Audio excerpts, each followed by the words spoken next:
That's My Farm is brought to you in part by Tallgrass Commodities, big enough to serve, small enough to care. Welcome back to That's My Farm. I'm Jim Schroyer, and with us in this section we have Gary Robbins, who's representing the Kansas Soybean Association, and Gary's and his son Tanner, who was in my class a few years ago. But at any rate, up in Pott, Jackson County, and I know you grow beans and corn and alfalfa. So, you know, tell me some positive things going on right now. I'm thinking, you know, some of the negative things like prices coming down a little bit, but we don't want to go there right now. So what are some of the positive things that you see going on in Kansas for soybean producers? Well, probably right now, like the genetics and stuff are getting better and better all the time.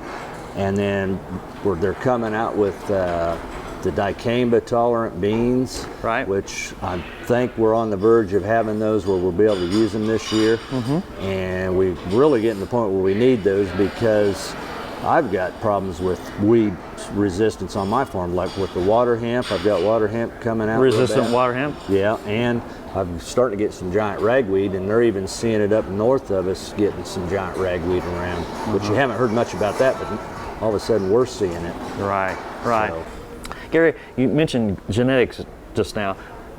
Tell me, expand on that a little bit. I'm thinking in my head when I first got here 35 years ago, 40 bushels was a darn good crop. And you were telling me earlier what yields you were getting last year. Yeah, last year we were 50, 60 bushel yields pretty easily across the board. But in the last couple, 3 years, in some of my better ground, I have seen my yield monitor bumping 100 bushel the acre. And of course, with our yield contest with the Soybean Association, this year, we had one producer at Clay Center get 99.8, so we're almost hitting that 100 bushel yield around here.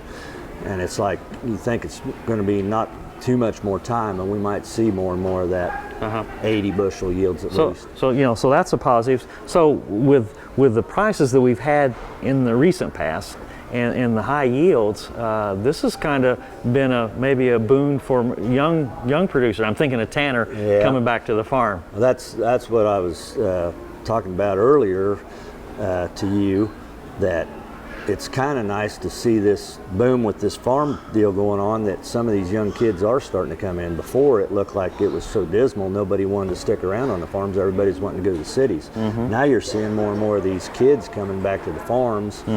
It's bringing up more competition, but it's probably a good thing too. So what about trade potential with Cuba? Yeah, the trade potential with Cuba, I think, is going to help quite a little bit. I mean, it's not a huge market, but every market we can pick up is going to help. You know, anything we can get. Okay. So we've talked a couple things on the positive side. Well, there's some negative things out there as well. So what do you see wrong there, basically? Probably what's going to hurt the soybean farmer more than anything right now is if this grain price keeps going down and down. And some of it, I think, has to do with right now they got that workers strike up. The longshoreman strike up in the ports up in Oregon and up in there, which is slowing down, especially the meat export. And the meat people are one of our biggest customers for soybeans. Right, yeah. So, and then of course a lot of soybeans go out of the Pacific Northwest too, so that's kind of putting the hurt on us a little bit right now. So hopefully they get that resolved before too much longer. So tell me why a soybean grower in Kansas should belong to the Kansas Soybean Growers Association.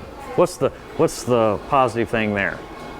I think the positive thing everybody should belong to any organization anything you raise, you should belong to that organization, because they're all out there fighting for your rights and trying to protect you from like all these animal activists and the GMO activists, and also we're trying to get farm bills passed.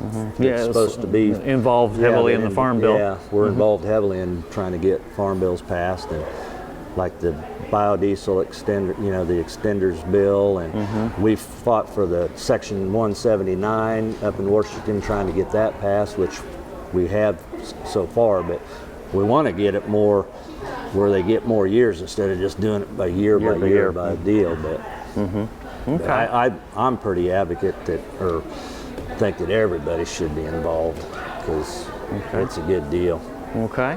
Well, Gary, I really appreciate you taking time out from the Commodity Classic here and talking with us and sharing your thoughts. So, You're folks, welcome. stay with us. We'll be right back after these words from our sponsors.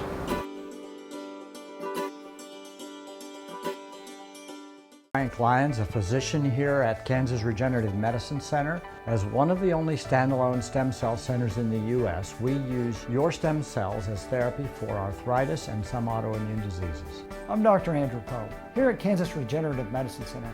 Utilizing the latest technology under strict protocols, we're able to harvest your stem cells from your own fat to treat a variety of medical conditions. The best part about it is, it's a same-day surgical procedure and requires no general anesthesia.